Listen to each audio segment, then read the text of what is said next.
tal? Buen día. ¿Cómo están? Buenos días, doctor. Bien.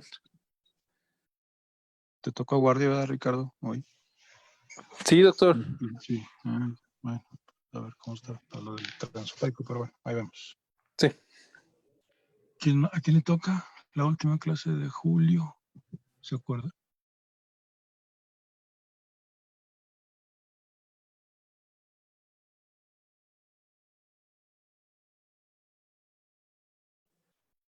Lo último es la guía que estábamos viendo, doctor. Ah, y Poncho por ahí anda. Ya se estaba conectando, doctor. Buenos días. Ah, perfecto. Cierto. Sí. Perdón que me he desubicado del programa totalmente, pero bueno, ya espero hoy.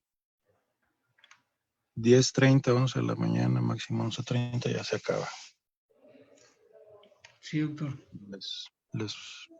Les presento igual y el jueves a las 12 vemos lo de más o menos en lo que se trabajó para presentar la CONACYT. Y ya.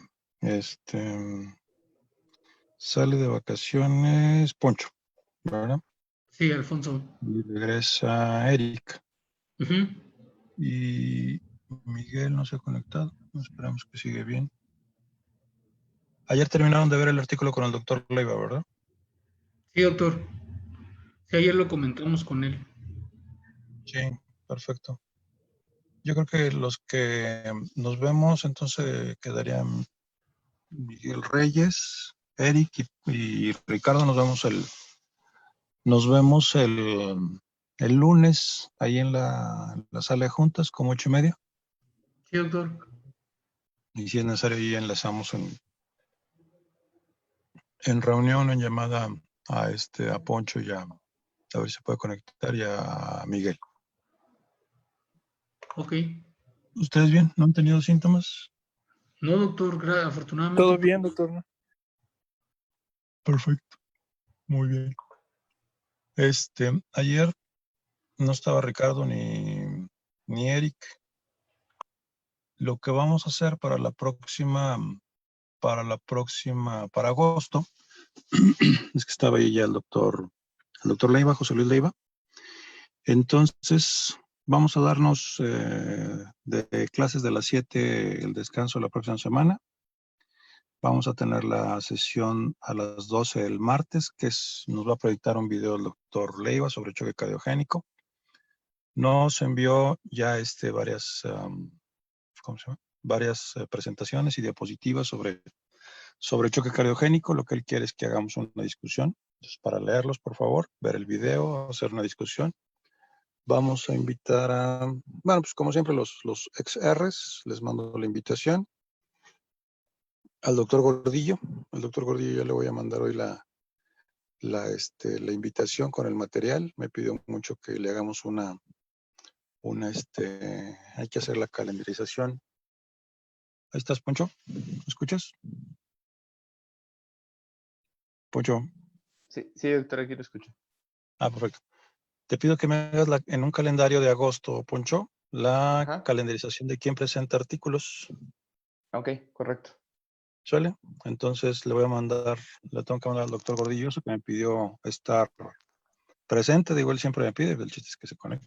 Pero bueno. Y lo que sí dijo el doctor Leiva, y a lo que voy es del programa académico, el mes de agosto lo pusimos como hemodinámica y revascularización coronaria. Entonces van a ser 10 temas, ¿sí? Son 10 temas para revisar.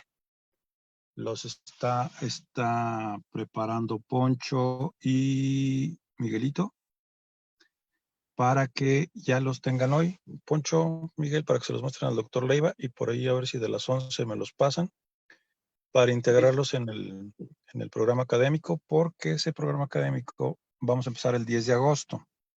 Son 10 clases y el doctor le va a hablar, a ver si el doctor Rivera, el doctor Allende, obviamente el doctor Carrillo estará invitado, pero bueno, pues ya sabemos. El doctor Vidal otra vez me recordó que no, que Gildardo, ahí tienes todas las invitaciones, pero bueno. Y ya, invitaríamos también a los XRs para si tienen chance de conectarse a la clase de las 7, lunes, miércoles y viernes, que es el mismo formato, a las 7 de la mañana, pero empezando el 10 de agosto. ¿Ok? Ok, muy bien, doctor. Bueno, muy bien. Entonces, si quieres, déjame nada más, empiezo a transmitir en Facebook. ¿Ya se está transmitiendo en Facebook? Sí, ya. Ok, déjame comparto la página.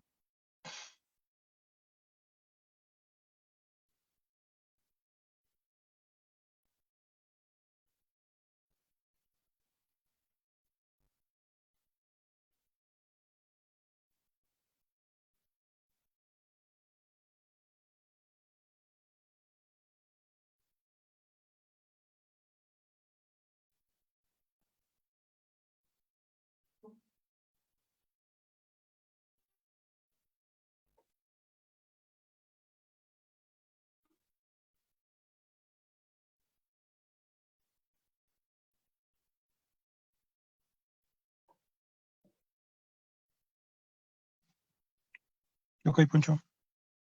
Listo. Ok, bueno, ya están viendo mi pantalla, ¿verdad? Sí, ya se ve, Ponchito. Ok. Bueno, pues vamos a continuar con el tema de la revisión de las guías de insuficiencia cardíaca. Nos quedamos en esta diapositiva, nada más viendo las etiologías de la insuficiencia cardíaca. Recordar que las taquiarritmias y bradiarritmias también son factores predisponentes para el desarrollo de la insuficiencia cardíaca, ¿no? Ya conocemos el término de taquicardiomopatía.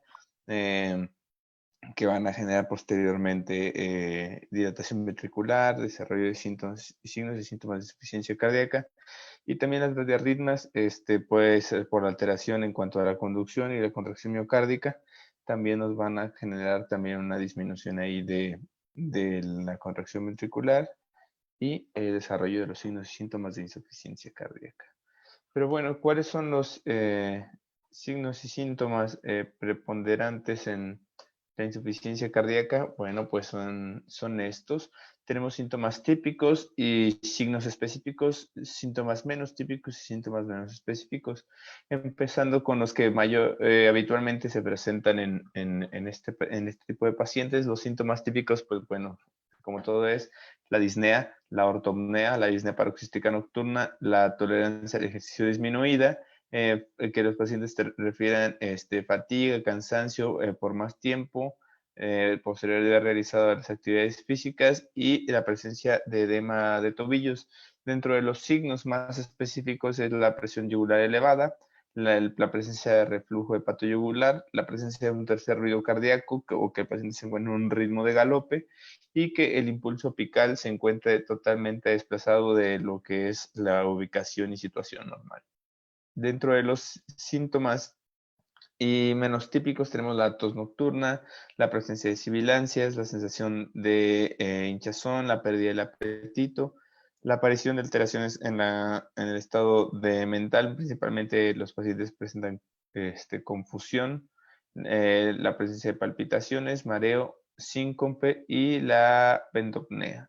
Dentro de los signos menos específicos, lo que tenemos es el aumento de peso corporal mayor de 2 kilos a la semana, la pérdida de peso, de lo que ya hablamos ahí, en cuanto a los pacientes caen en lo que es insuficiencia cardíaca avanzada o insuficiencia cardíaca refractaria, de lo que es el tratamiento, la pérdida del tejido, que es cuando empezamos ya a tener pacientes caquéticos, la caquexia cardíaca también recordar que existe, la presión de soplos no es nada infrecuente en este tipo de pacientes, ya cuando se llegan a diversos grados de dilatación de cavidades, la presión de taquicardia, pulsos irregulares, la presión de pulso estrecha, de recordar que es uno de los hallazgos característicos de la insuficiencia cardíaca, ascitis, hepatomegalia, extremidades frías y tipos de respiración, principalmente tipo de Cheyne-Stokes.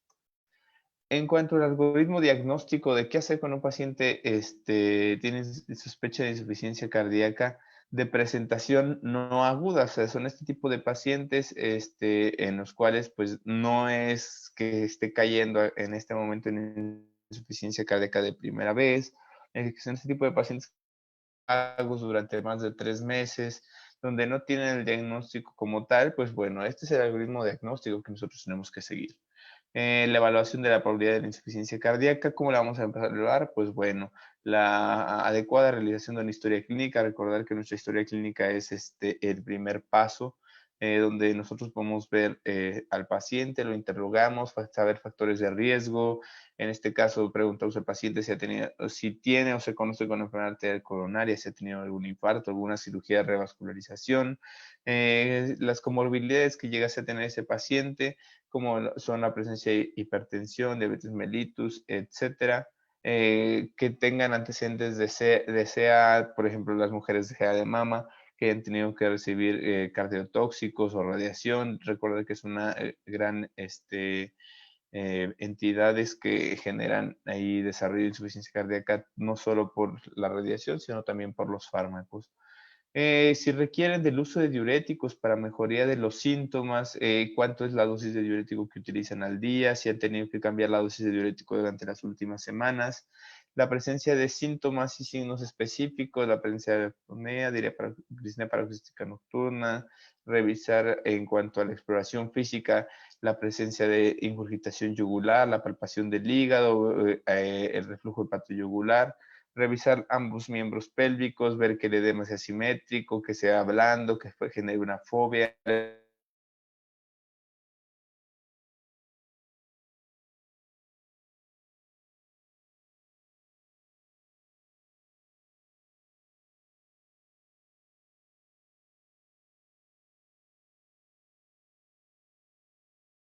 Presenta la intensidad. Su electrocardiograma, como sabemos, no es específico para el diagnóstico de insuficiencia cardíaca, pero nos puede dar algunos hallazgos característicos de patologías que nos pueden llevar al desarrollo de la misma.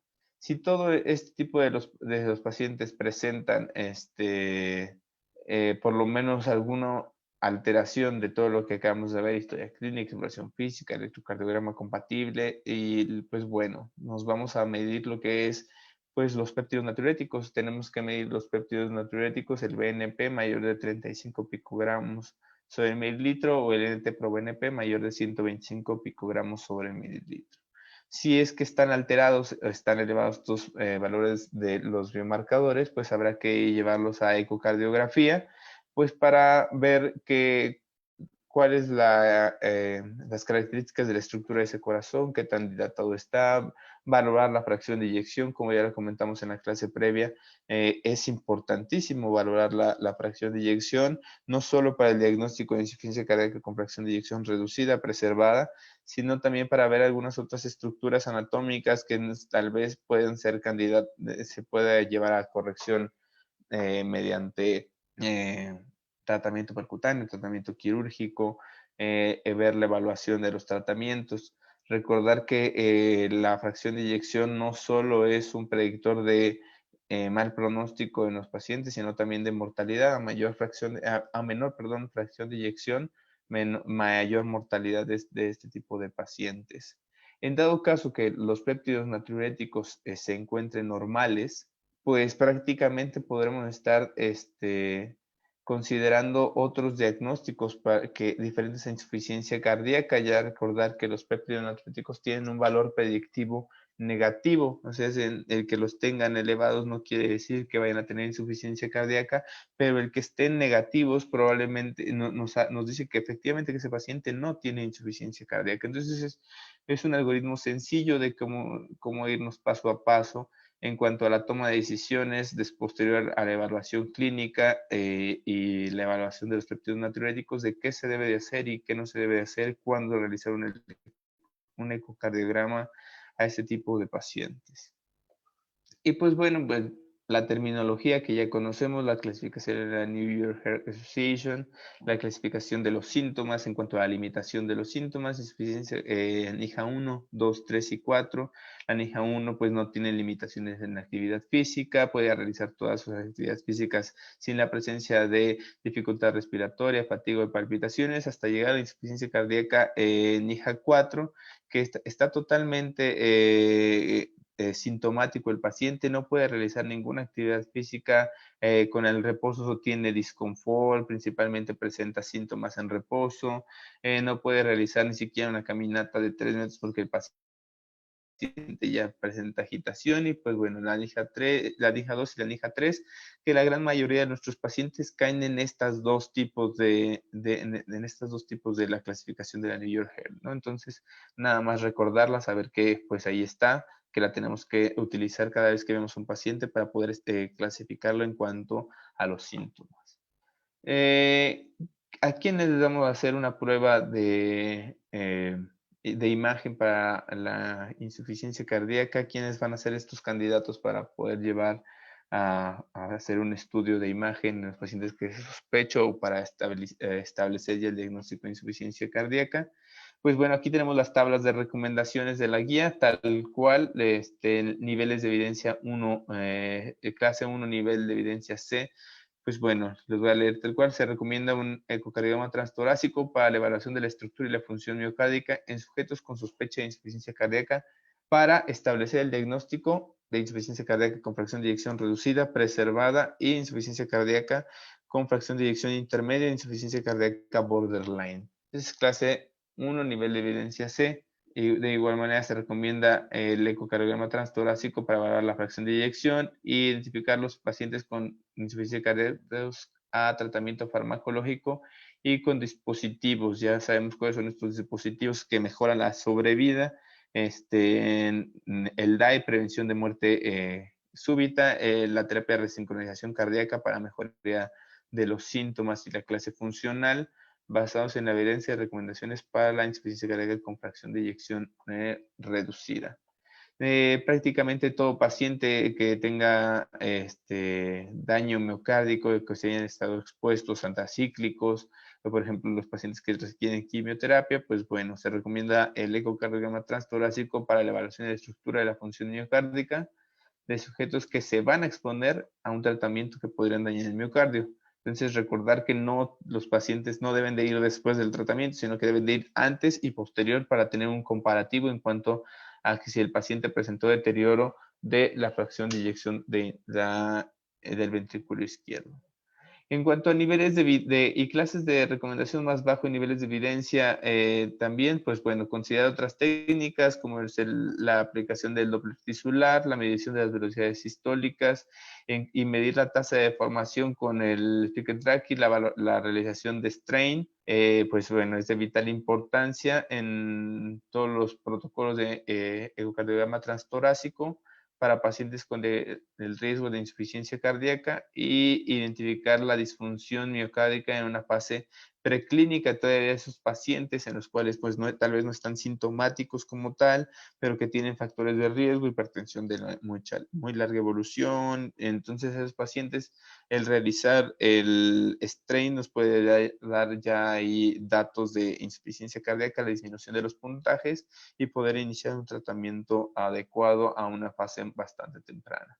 En cuanto a la resonancia magnética para la evaluación de las estructuras de función miocárdica, incluyendo también la función del ventrículo derecho, recordar que es el gold estándar para la medición tanto de volúmenes como la función sistólica del ventrículo derecho, la resonancia magnética, en los cuales pues no se tuviera una ventana acústica adecuada para poderlo realizar de manera transtorácica pues, mediante el ecocardiograma, así como esos pacientes que sabemos que tienen enfermedades congénitas de corazón, que son pacientes quirúrgicos congénitos, pues bueno, se prefiere la realización de una resonancia magnética siempre y cuando pues no se esté contraindicada, con todas las precauciones que ya conocemos, ¿no? Esta es clase 1, nivel de evidencia C.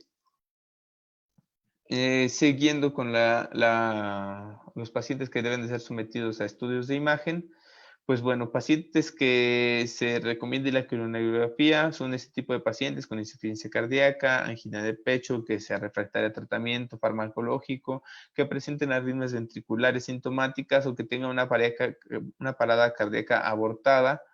Pues bueno, estos son los pacientes ideales para poder establecer el diagnóstico de enfermedad arterial periférica, enfermedad arterial coronaria, perdón, y valorar su gravedad. Entonces, aquí la clase es clase 1, nivel de evidencia C. como ya lo hemos visto en los síndromes coronarios crónicos, este tipo de pacientes, pues igual nos podemos ahorrar otro estudio de imagen y siempre cuando se cumplen este tipo de criterios, los podemos llevar a una angiografía invasiva de manera inicial. En cuanto a la realización de ataque de coronaria, se puede considerar la tomografía cardíaca para pacientes con insuficiencia cardíaca y probabilidad pretest baja e intermedia de enfermedad arterial coronaria o con resultados ambiguos en pruebas de estrés no invasiva para descartar la presencia de estenosis arterial coronaria. Como ya lo comentamos en las guías previas, recuerda que son medir el score de calcio, valorar este tipo de pacientes que tengan probabilidad pues, intermedia, menos de 15%, pues bueno, son los donde tienen mayor utilidad este tipo de estudios para poder nosotros llegar a una etiología y a un diagnóstico. Y bueno, pues se recomienda la reevaluación de la estructura y la función cardíaca mediante técnicas de imagen no invasiva de manera inicial, pacientes que presenten el empeoramiento de los síntomas de insuficiencia cardíaca u otras complicaciones cardiovasculares importantes. Entonces, todo paciente que sabemos que tiene diagnóstico de insuficiencia cardíaca, en los cuales, pues bueno, tiene un deterioro importante de su clase funcional, es importante la reevaluación mediante ecocardiograma de esa fracción de eyección y a ver si no tiene algunas alteraciones estructurales de la misma. Y en pacientes con insuficiencia cardíaca que han recibido tratamiento farmacológico a dosis máximas toleradas, o sea, tratamiento médico óptimo, antes de tomar la decisión de implantar cualquier dispositivo, pues se recomienda la reevaluación de la función y la estructura de ese corazón. Recordar que una vez iniciado el tratamiento, no es un tratamiento que se pueda desescalar. O sea, es un tratamiento que siempre tiene que ir escalando hacia dosis máxima, hacia nuevos medicamentos. Y una vez que, aunque el paciente esté estable, este paciente no puede suspender los medicamentos porque, pues, como ya sabemos, suspender los tratamientos les empeora la mortalidad de este tipo de pacientes. Nuevamente, en cuanto a otros test diagnósticos, otros test que pueden ayudar para el paciente con insuficiencia cardíaca, pues bueno, se recomienda o se debe considerar las siguientes pruebas iniciales en los pacientes con insuficiencia cardíaca de reciente diagnóstico para determinar pues tratamientos específicos o detectar causas reversibles, como ya lo hemos comentado, principalmente como es el perfil tiroideo, pacientes que tengan hipotiroidismo o hipertiroidismo son causas susceptibles de insuficiencia cardíaca, en los cuales si nosotros damos un tratamiento totalmente dirigido, podemos tener un impacto en la mejoría de los signos y síntomas y posteriormente que el paciente ya deje de estar en insuficiencia cardíaca. Los niveles de glucosa con una hemoglobina glucosilada, el perfil lipídico, la presencia de los péptidos natriuréticos y la función hepática, pues nos habla de congestión como tal y esto es un parámetro pues para ver qué tan efectivo está siendo nuestro tratamiento. Pues, y como vemos aquí el electrocardiograma de 12 derivaciones, en todo paciente con insuficiencia cardíaca para determinar el ritmo subyacente del paciente, la frecuencia y la morfología y de la relación del complejo QRS, principalmente por las terapias, en este caso la de resincronización cardíaca, ¿no? Pacientes que ya tuvieron tratamiento a dosis máximas toleradas, que estén en un tratamiento médico óptimo durante más de 3 meses o cada 4 meses en los que tú vas agregando un fármaco, vas subiendo la dosis, en los que tú dices que este paciente, yo por más que agrego o quito medicamento, tengo con terapia médica máxima, no mejora la clase funcional. Tenemos un paciente que tiene bloqueo de rama izquierda, QRS mayor de 150 milisegundos, pues por eso es la importancia del electrocardiograma, porque son ese tipo de pacientes en los cuales nosotros vamos a poder causar una mejoría de los síntomas siempre y cuando se le coloque una resincronización cardíaca. La prueba de esfuerzo en pacientes con insuficiencia cardíaca, pues bueno, se recomienda para la evaluación para el trasplante cardíaco y para la asistencia mecánica circulatoria. Todo este tipo de pacientes tiene que tener una prueba cardiopulmonar, no solo una prueba de esfuerzo normal, sino tiene que ser cardiopulmonar.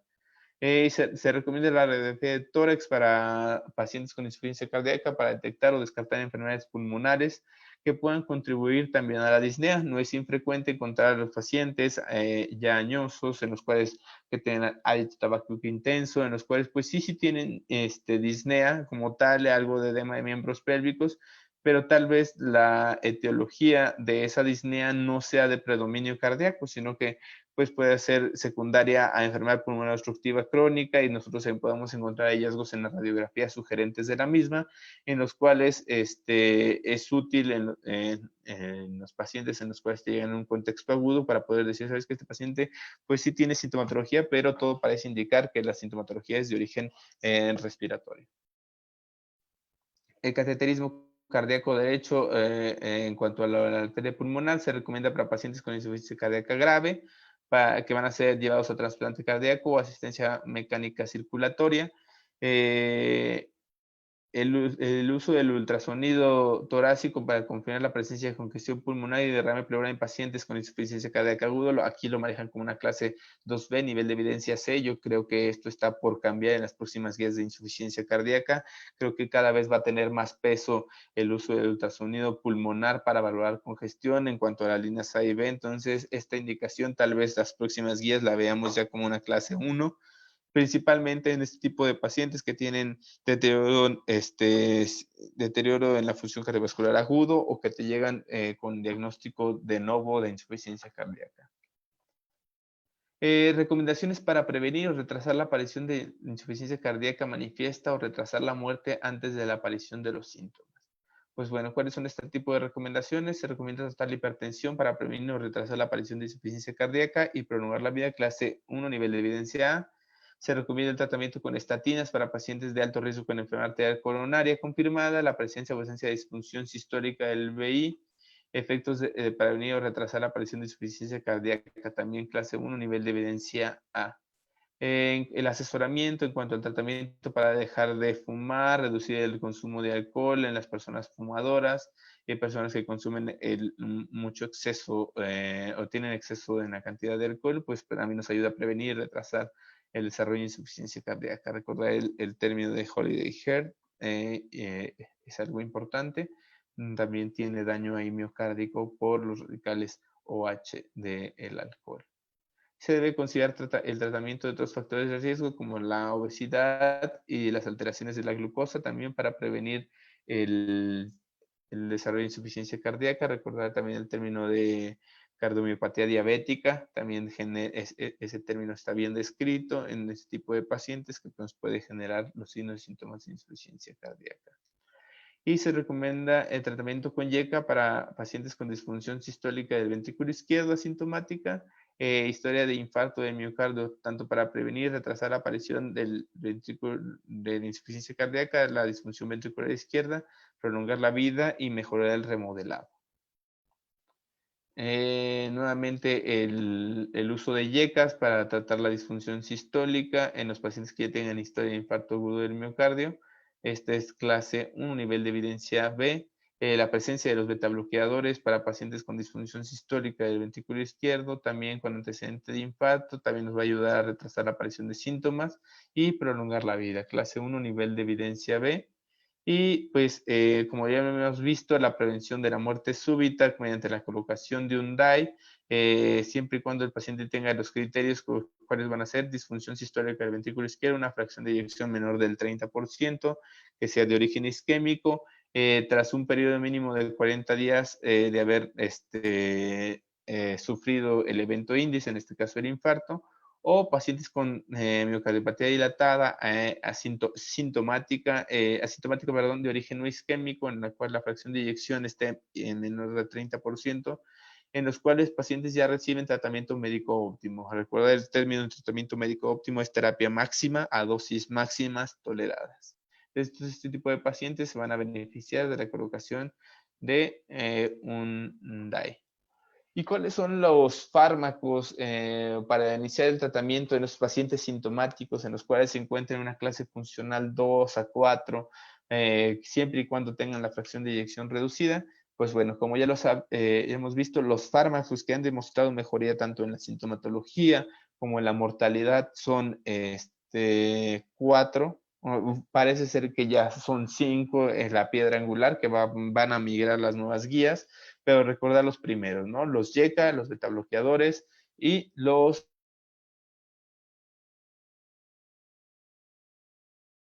recordar los YECAs, los beta bloqueadores clase 1 y nivel de evidencia. Recordar que no todos los beta bloqueadores tienen este efecto. El tartrato de metoprolol no tiene este efecto, con el cual se vio que tiene un efecto tanto en los síntomas y en la mortalidad.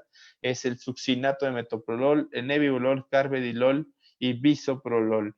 En cuanto a los antagonistas de los receptores de mineralocorticoides, estudios reales y el efecto nos dio con nolactona y eplerenona.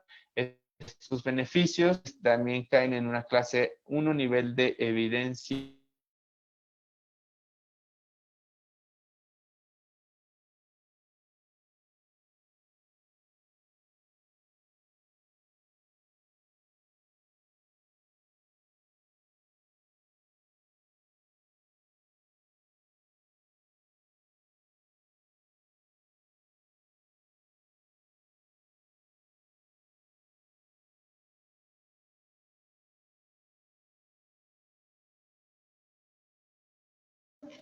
Poncho, ¿estás ahí?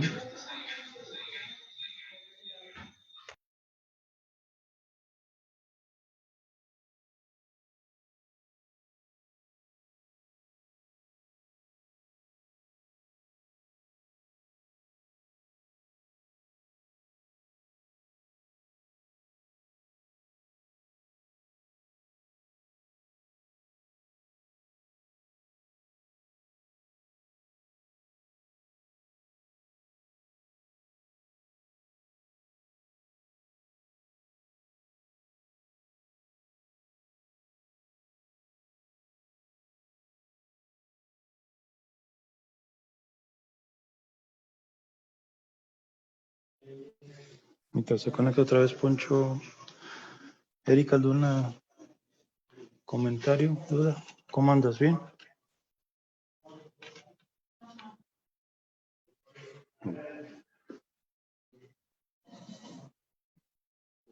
Sí, está Erika. Sí. ¿Sí escuchaste, Eric? Sí, doctor, todo bien. Ninguna duda al momento. Ok. ¿No te has agarrado el COVID? No, todavía no, doctor. Bueno, mientras a ver qué le pasó a Poncho. Ok.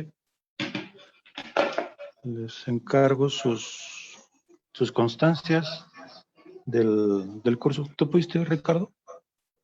No me puedo escribir. ¿No te pudiste inscribir? Ah, bueno, ahorita le hacemos un examen a Ricardo.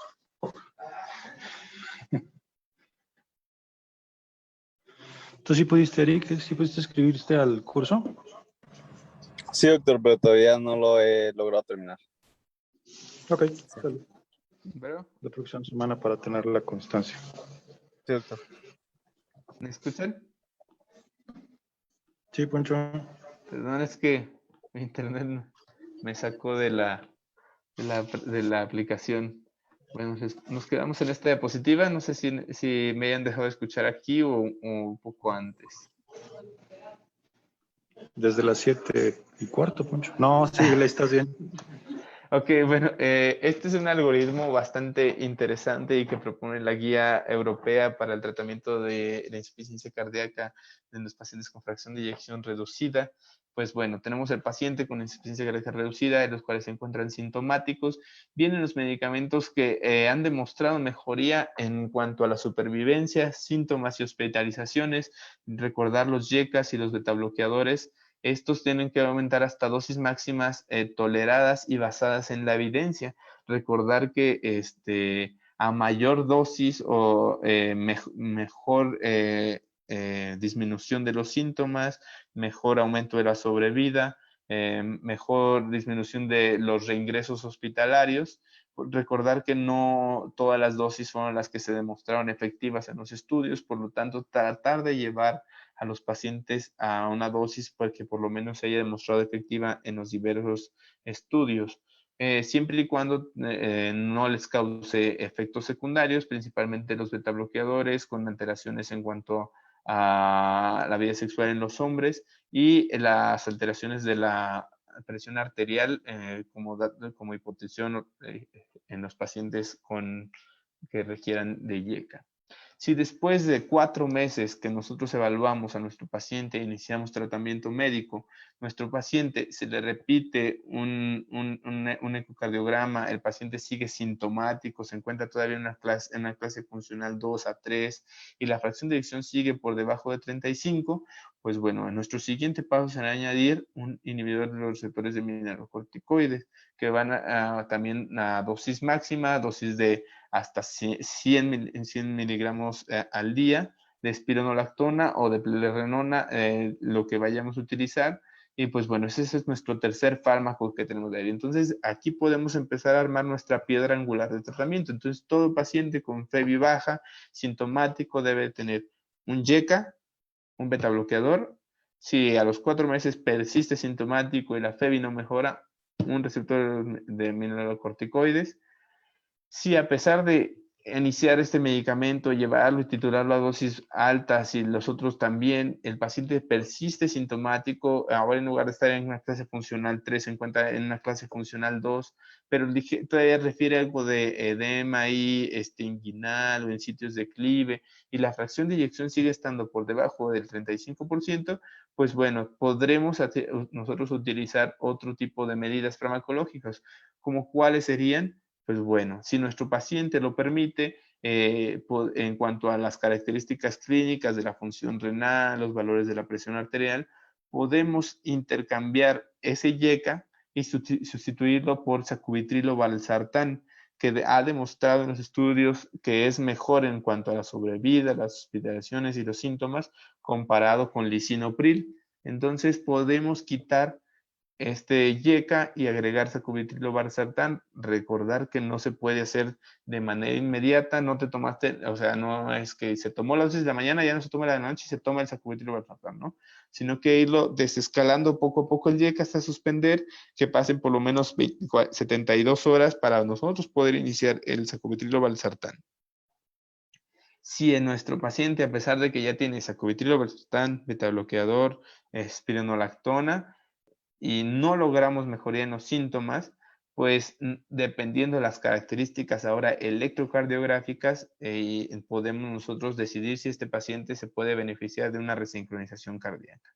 Como ya todos sabemos, las indicaciones para la resincronización cardíaca son que el paciente se encuentre en un ritmo sinusal, que tengan un QRS mayor de 130 milisegundos o mayor de 150. Entonces, en este tipo de pacientes en los cuales no se alcance la meta terapéutica en cuanto a los síntomas y la fracción de eyección, pues bueno, pensar en la resincronización cardíaca.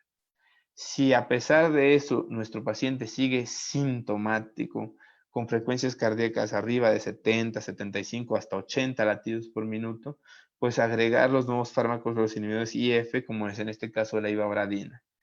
Recordar que la ivabradina ya no tiene efecto en la mortalidad, pero sí tiene efecto en cuanto a la mejoría de los síntomas. Entonces, como tal, es un cuarto paso, un cuarto fármaco que nosotros podemos utilizar para la mejoría de los síntomas.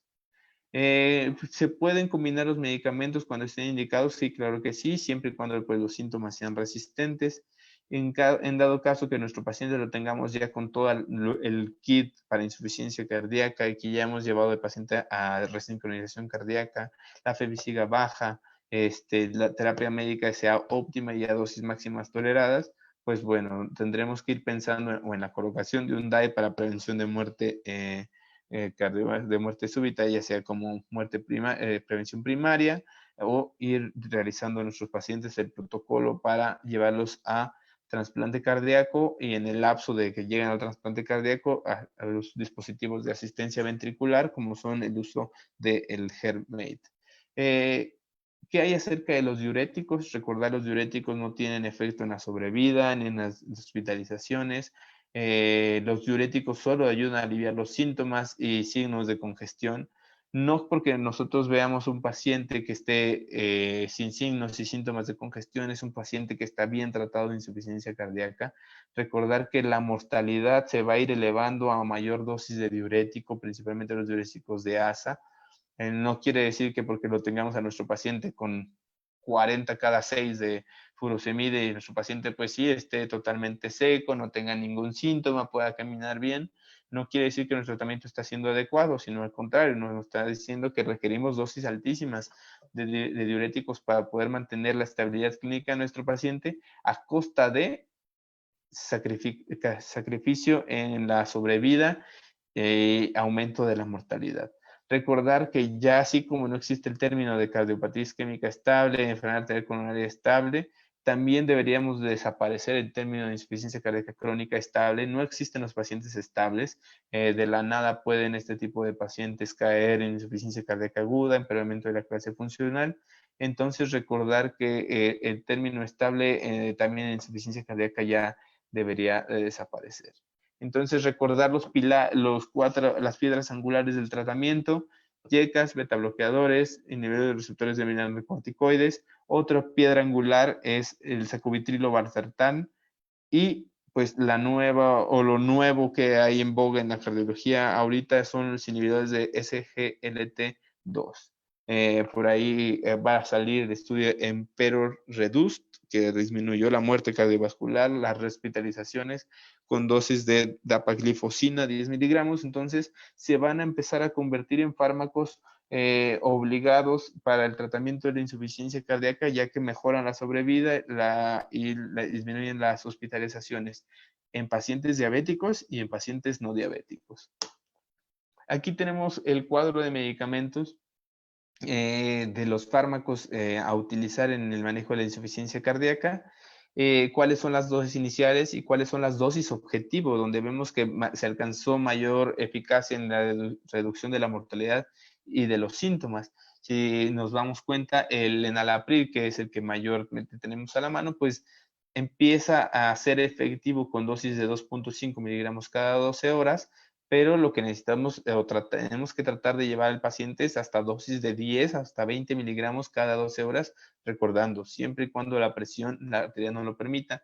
¿Qué hay con el lisinopril, que es el fármaco con el que se ha estado comparando el sacubitrilo valsartán? Iniciamos con 2.5, 5 miligramos cada 24 horas. Recordar las vidas medias de los fármacos y recordar su modo de administración.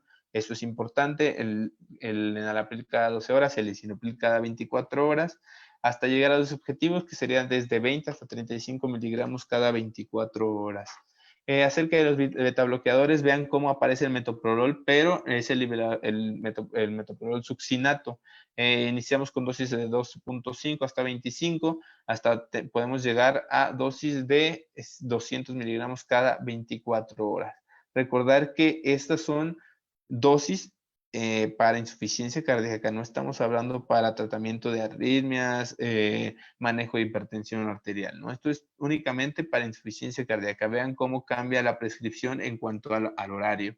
Como es succinato metoprolol y es de liberación prolongada, pues con una vez al día es más que suficiente. La titulación desde los 12.5 hasta los 200 cada 24 horas. Tenemos el carvedilol, dosis bajitas de 3.12 miligramos cada 12 horas hasta poderlo llevar a 25. El bisoprolol hasta llevarlo a 10 cada 24 horas. Recordar, el bisoprolol también es un fármaco por su vida y su duración en cuanto a la acción. Cada 24 horas está bien, al igual que el nebivolol. ¿Qué hay acerca del manejo con los ARA2 en esos pacientes que tienen tos refractaria a los YECAS o que tienen alguna contraindicación para los mismos? Pues podemos utilizar los receptores AT1, que es en este caso los ARA2, como es el Losartán, valsartán y el candesartán. Recordar y que no aparece en ninguna de las guías el telmisartán como también para tratamiento de manejo de la insuficiencia cardíaca, únicamente estos tres ARA2.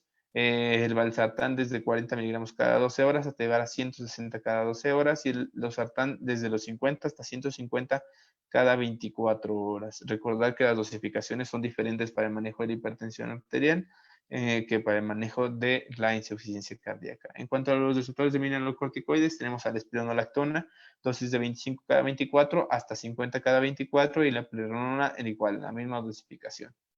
En cuanto a los pacientes con refractarios al tratamiento, que no mejoren los síntomas, que persistan en una clase funcional elevada, pues bueno, quitar el IECA y iniciar el sacubitrilo valsartán, recordar cuánto tiempo tiene que pasar de que haber suspendido el IECA para poder nosotros iniciar el sacubitrilo valsartán, y las dosificaciones de inicio, ¿no? Dependiendo, ¿no? De 49 a 51 y de 97 a 103. Podemos empezar con dosis aún menores, de 12, 25, hasta llegar a dosis de 50 o hasta 100, pero siempre y cuando lo vayamos haciendo de manera escalonada para evitar hipotensiones severas y que el paciente pues se sienta peor de lo que se sentía dado por los síntomas de la insuficiencia cardíaca y ahora no quiera tomar el medicamento. Y en cuanto al manejo de ribavradina, iniciar con 5 miligramos cada 12 horas hasta llegar a dosis máxima de que son los 7.5 miligramos. Recordarles nuevamente, los diuréticos no mejoran la sobrevida, no mejoran las hospitalizaciones, únicamente mejoran los síntomas en cuanto a los pacientes. La furosemida, iniciarlos de 20 a 40 o hasta llevar la dosis tope de son 240 miligramos cada 24 horas, dosis día. La bumetanida y torasemide igual de la misma manera, hasta 5 miligramos de bumetanida y 20 miligramos de torasemida. El uso de tiazidas, esto es importante cuando los pacientes no tienen una adecuada diuresis con diurético de asa, se puede realizar un doble bloqueo para poder mejorar la diuresis, ya sea con hidroclorotiazida o clortalidona. En este caso, la hidroclorotiazida inicia con dosis de 25 o dosis diarias normales hasta los 100 miligramos. Aquí tenemos las combinaciones que podemos hacer nosotros con IECA y YARA, por ejemplo. La espironolactona en plerenona, 12.5 y 25, o dosis de 50 hasta llegar a 100 y 200. Entonces, es importante recordar que no por tener un diurético y que el paciente esté asintomático y que no presente signos y síntomas de congestión, es un paciente que tiene tratamiento adecuado, ¿no? Recordar que esos únicamente mejoran los síntomas, pero no la sobrevida ni los desenlaces cardiovasculares, que es lo que nosotros queremos en nuestro paciente. Otros tratamientos farmacológicos recomendados en pacientes sintomáticos, clase 2 a 4, que también tienen reducción de la fracción de eyección. Pues bueno, lo que hemos venido comentando, los diuréticos están recomendados para mejoría de los síntomas y la capacidad de ejercicio de los pacientes con signos de congestión. Clase 1, nivel de evidencia B. El sacubitrilo valsartán está recomendado como sustituto de un IECA para reducir adicionalmente el riesgo de hospitalizaciones por insuficiencia cardíaca y muerte en los pacientes ambulatorios con fracción de eyección reducida y que permanecen sintomáticos a pesar del tratamiento con IECA, un beta bloqueador y un receptor de mineralocorticoides. En cuanto a los niveles del canal IF, se debe considerar la ivabradina para reducir el riesgo de hospitalizaciones por insuficiencia cardíaca y muerte cardiovascular en pacientes sintomáticos, FEBI menor de 35, frecuencia cardíaca menor a 70, que a pesar de dosis altas o dosis tope de beta bloqueadores no se alcanza a llegar a la dosis, a la meta terapéutica en cuanto a la frecuencia cardíaca. Entonces, continuamos nuevamente los ARADAS. Los ARADAS se recomiendan para reducir el riesgo de hospitalizaciones, muerte cardiovascular en los pacientes sintomáticos que no toleran los YECAS. El uso de hidralacina y de nitrato de isosorbida, se puede considerar la administración de hidralacina y de nitrato de isosorbida en pacientes de raza negra, que es donde se han demostrado su beneficio con pacientes que tengan fracción de eyección menor de 35 o 45 combinado con dilatación del ventrículo izquierdo, clase funcional 3 o 4, que a pesar del tratamiento médico óptimo, que es un YECA, un beta bloqueador, un receptor mineralocorticoide, se puede utilizar para reducir la hospitalización y muerte. Recordar, solamente está demostrado en pacientes de raza negra. Clase 2A, nivel de evidencia B. Y en cuanto a otros fármacos con efectos menos claros, pues aparece la digoxina. La digoxina es un fármaco que anteriormente se tenía como fármaco ideal para pacientes con insuficiencia cardíaca. Recordar que ahora prácticamente su indicación cae relegada a insuficiencia cardíaca con presencia de fibrilación auricular.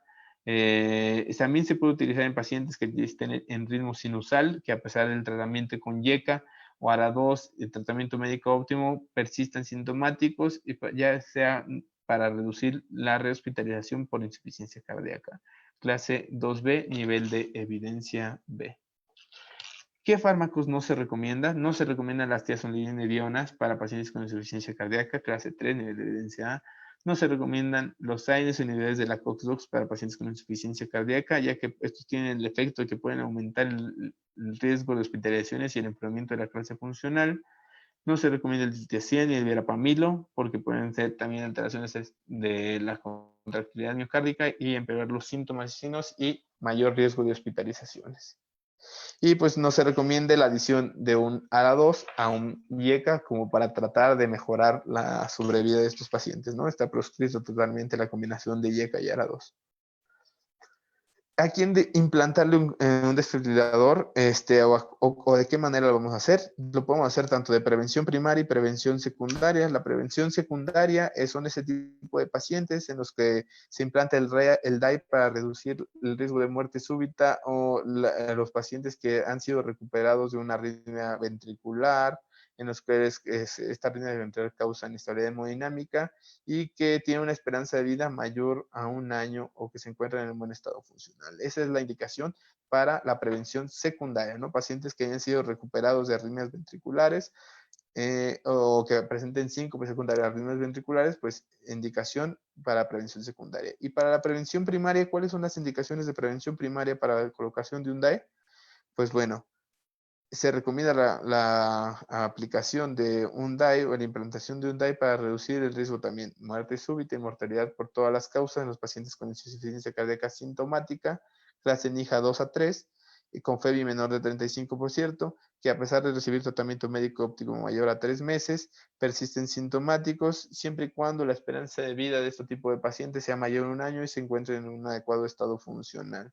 Si los pacientes tienen o el origen de la insuficiencia cardíaca es la cardiopatía isquémica, recordar que no se puede implantar el DAI antes de los 40 días posteriores al evento índice, como clase 1 nivel de evidencia A, y en los pacientes con miocardiopatía dilatada, con todo lo que ya, las características que mencionamos anteriormente, clase 1 nivel de evidencia B. En cuanto a la resincronización cardíaca, clase 1, nivel de evidencia A, son ese tipo de pacientes que persisten sintomáticos por la insuficiencia cardíaca, que se encuentran en ritmo sinusal, QRS, como lo hemos comentado, mayor de 150 milisegundos, que la morfología del QRS sea con una morfología de rama izquierda, la FEBI se encuentra menor del 35%, que a pesar de recibir tratamiento médico óptimo, pues persistan con deterioro de la clase funcional. Entonces, en este tipo de pacientes tendrá una clase 1, nivel de evidencia A para la colocación de un resincronizador. Otra clase 1, nivel de evidencia B, son ese tipo de pacientes que se encuentran en ritmo sinusal, pero el QRS se encuentra un poquito más angosto, se encuentra de 130 a 149, nuevamente tiene que tener morfología de la rama izquierda, FEBI menor de 35, y que no mejoren los síntomas a pesar del tratamiento médico óptimo. Entonces, recordar el DAI y el resincronizador cardíaco, la morfología que debe tener el QRS para el resincronizador y la duración, así como el ritmo subyacente de base que tiene que ser sinusal. Nuevamente, se recomienda la resincronización cardíaca en lugar de un marcapasos unicameral para el ventrículo derecho en pacientes con FEBI reducida, independientemente de la clase funcional en la que se encuentren. Y que se tengan bloqueo auriculoventricular de alto grado, tanto para efectos de reducir la mortalidad, esto incluye pacientes con FA. Entonces, como tenemos pacientes que son candidatos a colocación de un marcapasos normal, que cumplen las características que ya hemos mencionado, pues es mejor ponerles un resincronizador siempre y cuando tengan alteraciones ahí de la conducción, principalmente bloqueos de alto grado. En este tipo de pacientes sí se puede utilizar la terapia de resincronización cardíaca. Está totalmente contraindicado, no tiene utilidad ni ningún beneficio para el paciente siempre si el QRS del paciente se encuentra menor de 130 milisegundos. Entonces ahí no está indicado la aplicación y la implantación de un resincronizador. Pues bueno, creo que ya es hora, doctor. No sé si le continuemos aquí o sigamos en la otra clase. No, Poncho, te digo que es una guía que le hemos dado muchas vueltas. Hasta el maestro Trujillo la trajo para todos lados. Entonces, bien, no sé si comentaste algo del concepto así como ya no hay síndromes, o ya no debemos de llamar al síndrome isquémico coronario, a la, a la angina crónica estable, eliminar ese término. Pero en realidad sí había un término de insuficiencia cardíaca crónica estable, ¿no? ¿Verdad? Se decía que insuficiencia cardíaca estable, pero ahora todos el posicionamiento de todos los expertos es que no existe el paciente con insuficiencia cardíaca estable. Y eso está mal visto porque lo creemos estable a costa de que aumentes el diurético de ASA. O sea, tú lo ves muy tranquilo el paciente sin síntomas, pero tal vez tenga 80 cada 8 horas de furosemide, entonces por eso lo ves estable. Pero no estamos atacando al final de cuentas toda la activación neuromoral. no, exacto. Ok, está bien. Y la pues otra cosa... Ajá. ¿Qué va, Poncho? No, en cuanto a las piedras angulares del tratamiento, recordad que ya no son solo 3, ya son 5. Se le agregó el sacubitrilo valsartán y se le van a agregar los inhibidores del SGLT2 como piedras angulares, tanto en diabéticos y no diabéticos.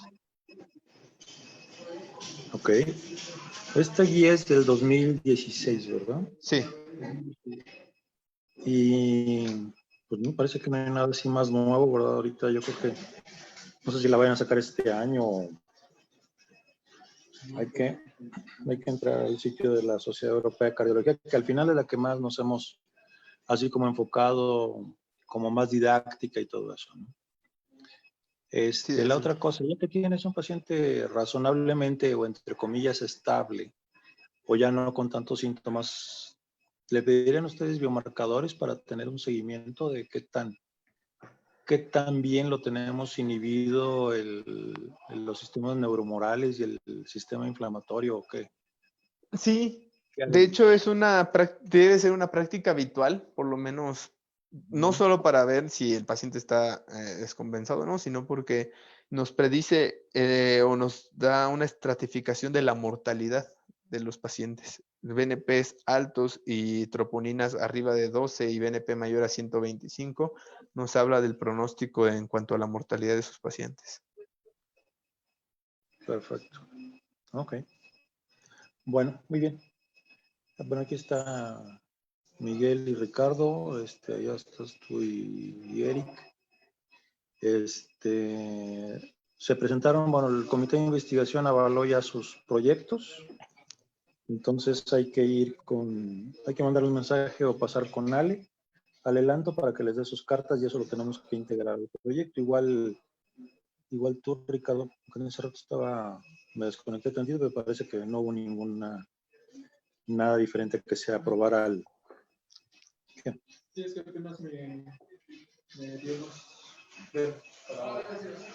Pero te hizo cambios, ¿no?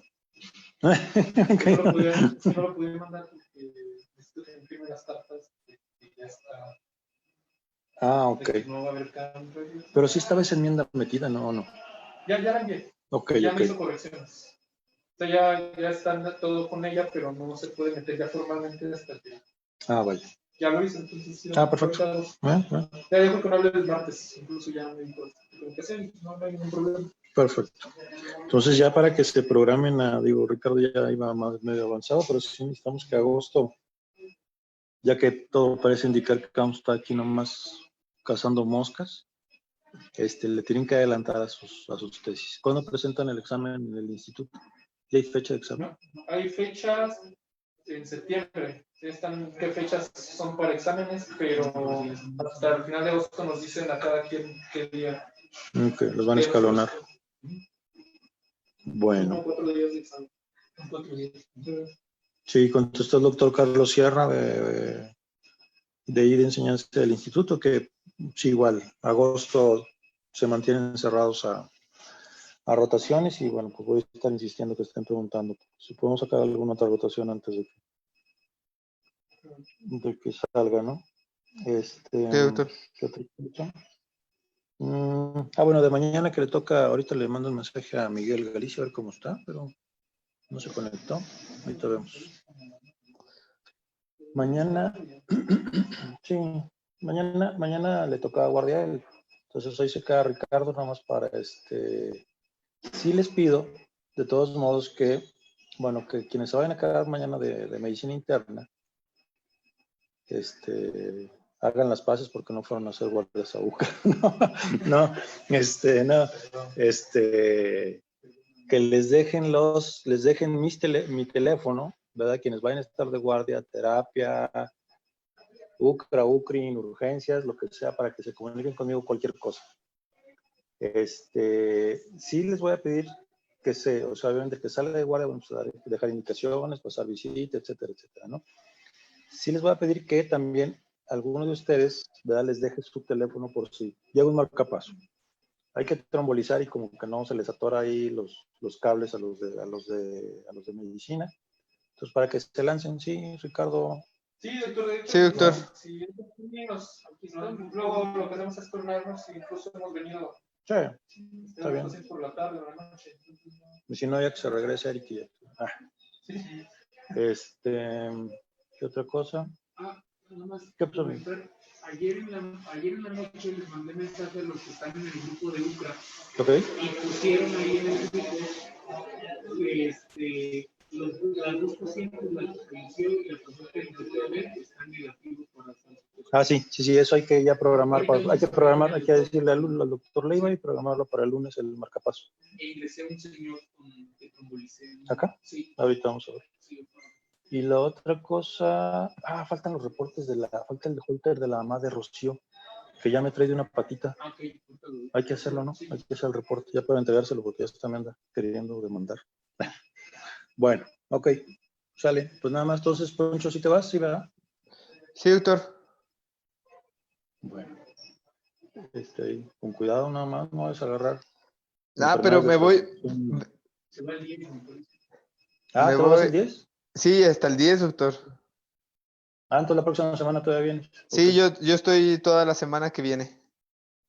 Bueno, está bien. Sí, les encargo los temas para que lo revise el doctor Leiva, ¿no? Y que dé luz verde, ya para ponerlo en el programa académico de agosto. Yo les encargo eso también. Si les encargo por lo menos el artículo del jueves, si escojan algún artículo para el jueves, porque el martes nos vamos a encargar con lo de choque cardiogénico. Entonces, escojan un artículo para el jueves, por favor, para mandárselos al doctor Gordillo así en adelante y que esté conectado. Y no, pues nada más, ¿verdad? Creo que nada más.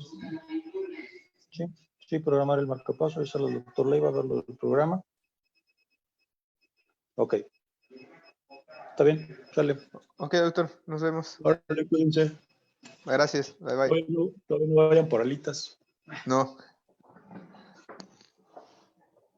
Sale, bye. Bye bye.